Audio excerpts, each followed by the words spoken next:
Malam hari ini kita akan diskusi tentang apakah mungkin shifting karir di usia 40-an. Ini adalah salah satu topik yang saya sangat percaya bahwa Match Recruitment sangat berpengalaman dan sangat memahami usia 35 tahun ke atas gitu. Oke, di sini saya memperkenalkan, di sini ada Pak JP yang pakai baju batik, ini CEO Match Recruitment. Nanti silakan add LinkedIn beliau. Ini ada Bu Sylvie. Terus ini ada Pak Roni CEO dari Urban Ace. Beliau, ya terima kasih Pak waktunya. Beliau sudah shifting karir yang awalnya dari FMCG, itu masuk ke dunia teknologi. Wah, ini jujur saya sangat salut sih Pak. Banyak hari ini orang-orang yang masuk ke teknologi itu bingung, takut. Apakah saya mampu mengikuti perkembangan? Tapi saya sangat amazed dengan cerita Pak Roni yang mau shifting karir ya ke dunia teknologi. Kami tunggu ceritanya Pak. Dan Bu Sinta hari ini yang akan bercerita dari sudut pandang rekrutmen, teman-teman. Bagaimana apa sih yang dilihat headhunter ketika mereka melihat seseorang yang ada rencana shifting? Jadi misalnya ketika teman-teman ada rencana shifting, misalnya pun tidak berhubungan, apa sih yang dilihat oleh teman-teman headhunter? Nah, ini Bu Sinta yang akan ceritakan. Oke, ya saya sendiri, Anthony, ya saya akan ngebantuin sebagai moderator. Kalau profesi saya sebagai digital marketing, saya lebih banyak bergerak di digital marketing. Teman-teman yang ya pengen diskusi digital marketing ya bisa aja lewat LinkedIn. Ntar kita temenan di situ, terkoneksi. Bu Sinta akan menyampaikan materi, terus nanti setelah itu dilanjutkan Pak Roni. Nah setelah itu kita akan ada sesi Q&A. Begitu. Teman-teman dari saya terima kasih. Selamat. Mari kita belajar bersama.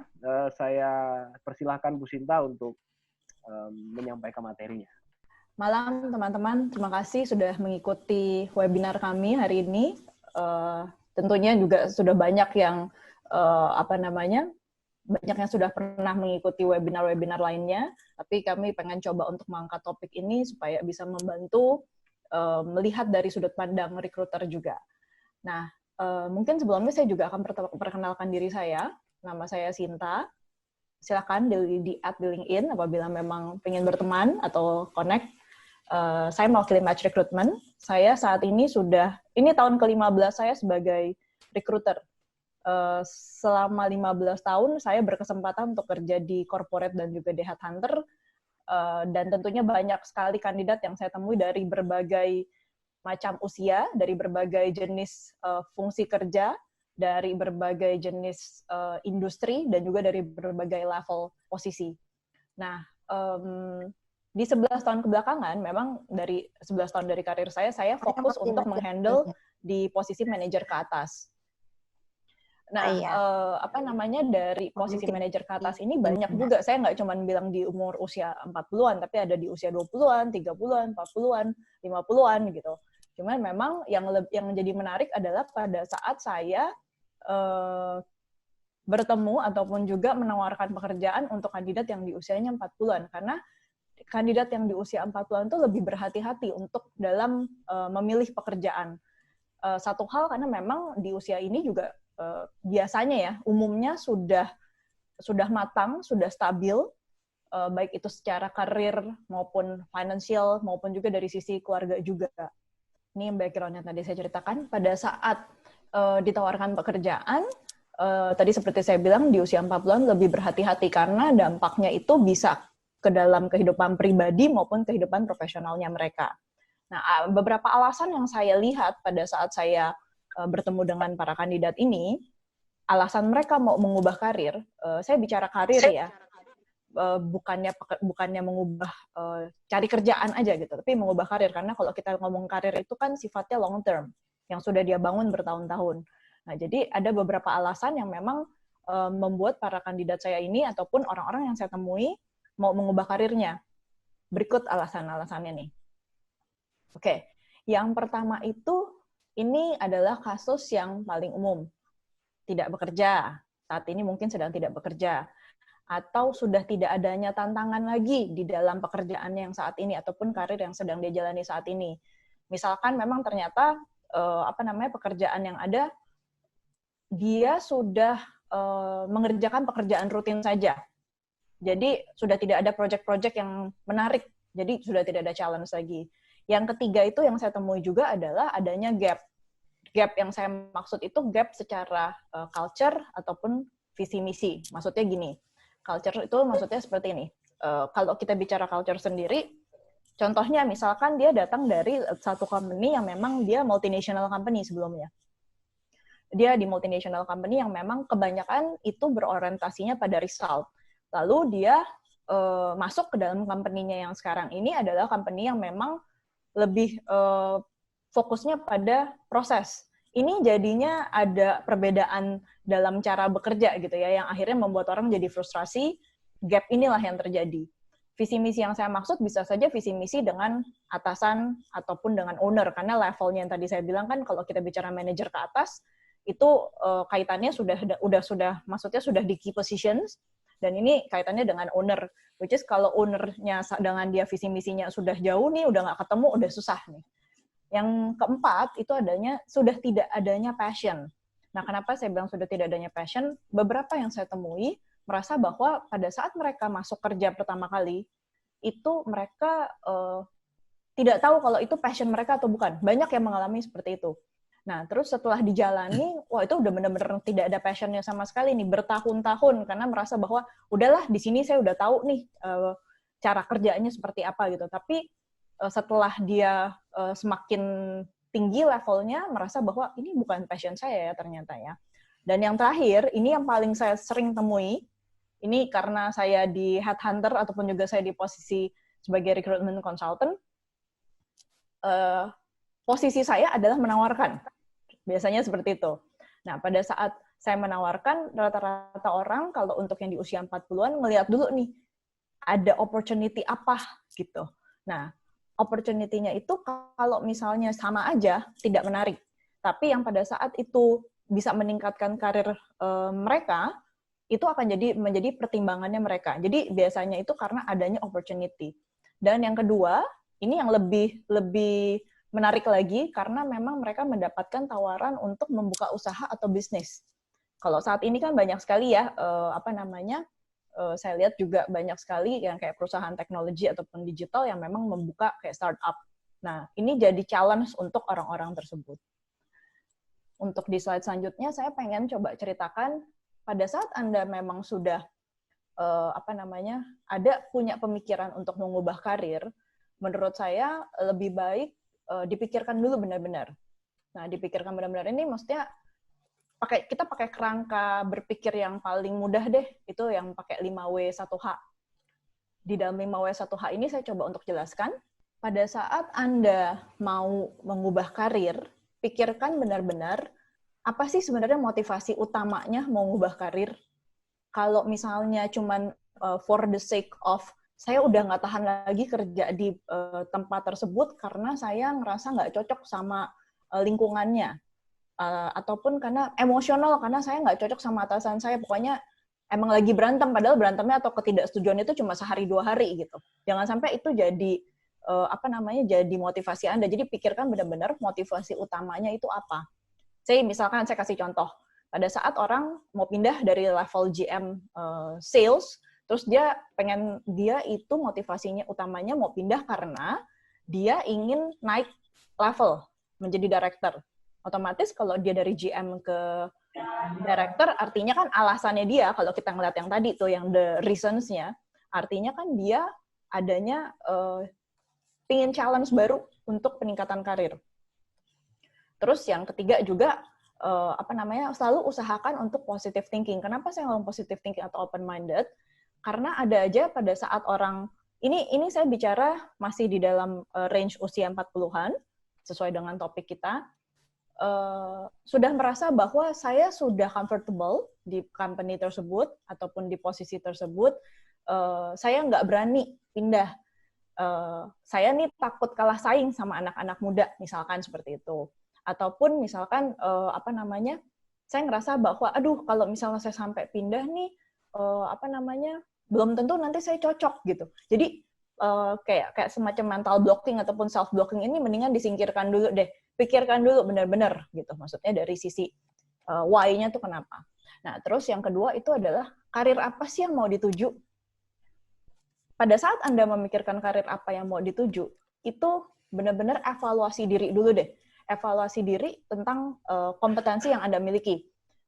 Cari yang relevan, karena menurut saya, apabila Anda nyarinya nggak relevan, jauh banget gitu ya, yang ada itu malah jadi nggak sesuai gitu. Jadi maksudnya, kalau pada saat kita pede, pada saat kita confident, kalau kita bisa, itu kan sesuatu hal yang memang kalau kita confident dan kita bisa itu, kita juga untuk mempelajarinya pun juga lebih mudah gitu. Nah, jadi intinya lebih cari tahu expertise Anda itu di mana gitu. Dan kaitannya juga sama soft skill. Kalau bicara soft skill, kaitannya itu adalah dengan apa sih, kalau misalnya contohnya saya mau tadi dari GM sales menjadi director sales ataupun marketing, berarti kan ada soft skill yang mesti dimiliki adalah dari sisi leadership-nya juga nih. Tadinya cuma nge-handle berapa orang, ini nge-handle lebih banyak lagi gitu. Terus yang kedua adalah lakukan research. Lakukan research tentang posisi yang memang Anda pingin. Industri yang Anda pingin, itu apa gitu. Jangan sampai cuma saya pengen ini gitu posisinya, tapi nggak tahu ngapain gitu. Terus selanjutnya juga, kalau misalnya ternyata pada saat Anda ngelihat bahwa saya ada kekurangan dari sisi, misalkan untuk posisinya itu adalah dari GM Sales Marketing ke Director Sales Marketing, saya kekurangan dari sisi leadership. Anda perlu belajar, Anda pengen belajar secara formal, ada pelatihan-pelatihannya, silakan ikuti gitu. Ataupun juga misalkan contohnya, ternyata di industri yang dia inginkan itu adanya, kalau kita bicara dari sisi marketing tuh misalkan ternyata digital marketing lebih kenceng dibandingkan di industri yang dia tangani sekarang. Ya belajarlah tentang digital marketing. Selanjutnya, siapa sih yang saya harus ajak diskusi untuk pada saat saya mau mengubah karir? Yang pasti pertama keluarga. Menurut saya itu paling penting. Kenapa? Pada saat kita mengubah karir itu, it's a big decision gitu. It's a big decision di mana butuhnya adanya dukungan ataupun support dari orang-orang terdekat kita. Orang-orang terdekat kita udah pasti keluarga gitu ya. Kalau ada dukungan dari keluarga, udah di-support, nggak bakal disalah-salahin takutnya nanti ke depannya gitu ya. Itu udah kayak jadi modal kita gitu yang di awal. Dari sisi mental. Selanjutnya adalah, yang pasti kalau misalnya memang pada saat Anda ingin menuju, contohnya tadi, pengen ke level yang lebih tinggi, director gitu ya. Misalkan di levelnya itu director dan memang handle-nya scope-nya lebih besar lagi gitu. Nggak cuma sales, tadinya cuma sales, sekarang jadi sales and marketing gitu. Yang pasti yang paling pertama orang yang memang sudah practitioner di bidangnya. Kalau orang yang practitioner, dia akan memberikan dari sudut pandang mereka yang memang sudah mereka alami gitu. Jadi nggak cuma ngawang-ngawang aja gitu. Tapi memang mereka alami dan mereka sudah tahu nih challenge-nya apa aja. Kalau misalkan tidak punya juga nih teman ataupun kolega yang ada di dalam industri atau fungsi kerja tersebut, ikutin aja komunitas. Gitu. Saya yakin banyak sekali komunitas yang ada di luar sana. Mau itu online, mau itu offline juga banyak. Dan yang terakhir, kalau untuk siapa yang bisa saya ajak diskusi ataupun siapa yang bisa mengarahkan saya, kalau Anda punya dana cadangan untuk self-improvement ataupun personal improvement, ada yang namanya career coach. Di Jakarta ini banyak sekali career coach. Mereka bisa mengarahkan, oke, yang paling cocok buat Anda ini di karir yang mana sih, gitu. Selanjutnya, di mana sih Anda pengen mengubah karir Anda? Ini balik lagi. Kenapa saya tulis online dan offline? Karena memang kalau di zaman sekarang ini, kita mainnya sudah semua online ya. Digital itu, wah itu booming sekali deh, yang kaitannya semua sama tech itu booming gitu. Jadi kalau memang Anda pengen di online, silakan. Anda mau di offline, silakan. Nah, yang tadi, kalau yang kedua adalah Anda pengen bekerja di environment apa dulu nih? Lokal atau multinasional? Pikirkan benar-benar. Terus yang kelima itu adalah, kapan sih Anda harus mengubah karir Anda? Kapan Anda siap sebenarnya lebih tepatnya? Kalau Anda sudah siap secara mental, siap secara fisik, siap secara kognitif, siap secara emosional dan sosial, Kenapa saya ngomongnya emosional? Karena kalau kita kaitannya sama mental kan juga kaitannya sama emosional ya. Sosial ini sama orang-orang yang ada di sekitar kita gitu. Kalau Anda sudah siap dan sudah yakin, ya udah, lebih cepat lebih baik. Jangan cuma ada di dalam pikiran Anda doang aja gitu. Dan yang terakhir itu adalah how-nya. How ini adalah hasil dari pemikiran Anda, pertimbangan Anda dari why sampai when, itu bisa Anda tuangkan dalam bentuk action plan. Kenapa? Kalau misalkan cuman dipikirkan doang, kadang-kadang tuh nggak di-execute gitu. Kalau pada saat kita tuliskan action plan-nya mau apa, pada saat kita menulis itu, proses menulis itu adalah proses berpikir. Proses berpikir di mana akhirnya kita bisa mengelaborate ide-ide apa nih yang ada. Mau ngubah karir, mau kemana? Terus industri apa? Lalu apa next stage-nya itu adalah kapan saya mau mencoba untuk handover pekerjaan saya. Apabila sudah ada ya, apabila sudah dapat. Semua sudah ada timeline-nya gitu. Ini untuk menjaga apa yang sudah di-planningkan. Nah, lalu selanjutnya adalah, ini kita kembali nih ke realita yang saat ini terjadi. Situasi yang saat ini nih terjadi, ini nggak bisa kita pungkiri kalau menurut saya. Kita ini masih dalam masa pandemi, kita masih dalam masa, walaupun sekarang sudah new normal, tapi Jakarta PSBB lagi nih, seingat saya udah 14 hari ke depan lagi gitu ya. Situasi yang kita alami ini ternyata memang sudah ada nih dari si Kemenperin pun juga udah kasih datanya. Ada 3 kelas industri yang terdampak, which is kalau di 60, kelas terdampaknya itu adalah 60%-nya itu yang paling terdampak paling besar. Itu adanya industri ini, logam, otomotif, peralatan listrik, semen, keramik, pariwisata, tekstil, produk tekstil, dan lain-lainnya lagi. Terus yang kedua, yang moderat terdampaknya, ya chemical, plastik, kimia. Tapi yang menariknya justru, ternyata pada saat pandemi ini sendiri, ada sektor industri yang malah mendapatkan high demand gitu. Contohnya, industri kesehatan. Obviously ya, karena ini pandemi, industri kesehatan malah majunya maju pesat gitu. Farmasi dan juga makanan minuman. Nah, lalu kalau melihat kayak gini, berarti sebenarnya masih ada opportunity untuk teman-teman di luar sana. Opportunity-nya itu adalah sektor bisnis yang tahan COVID. Itu yang tadi yang saya bilang, makanan, minuman, kebutuhan bahan pokok, penyediaan jasa ataupun produk kesehatan, segala sesuatu yang bersifat digital ataupun internet, itu juga apalagi, dan yang terakhir itu yang kaitannya sama logistik. Ini kalau logistik kayaknya nggak mati deh menurut saya di saat kondisi kayak gini. Karena JNE, Tiki, JNT, whatever itu masih tetap, bahkan malam-malam pun masih sering kirim nih saya lihat. Nah, ini opportunity dari sisi industri. Saya bicara opportunity dari sisi posisi. Ini saya melakukan track down sendiri secara pribadi. Saya lihat di total vacancies yang ada di Jakarta untuk di level manager ke atas itu masih sangat banyak. Saya bicara di Jakarta ya, hanya di DKI Jakarta. Kenapa? DKI Jakarta it's ibu kota. Terus saya cuma ngambil satu ini aja nih, karena kan ke pusat-pusat perusahaan kan ada juga di Jakarta ya. Saya cuma ngambil di Jakarta aja, berarti itu kan merefleksikan bisa se-Indonesia, bisa lebih banyak lagi. Total vacancy-nya itu kalau saya lihat di job portal untuk level manager ke atas itu ada sekitar 1.000 plus. Sedangkan untuk di LinkedIn, itu saya coba cari itu ada sekitar 902 level manager, 83 level general manager, dan 314 level director. Ini untuk, data ini saya dapatkan per akhir Juni 2020.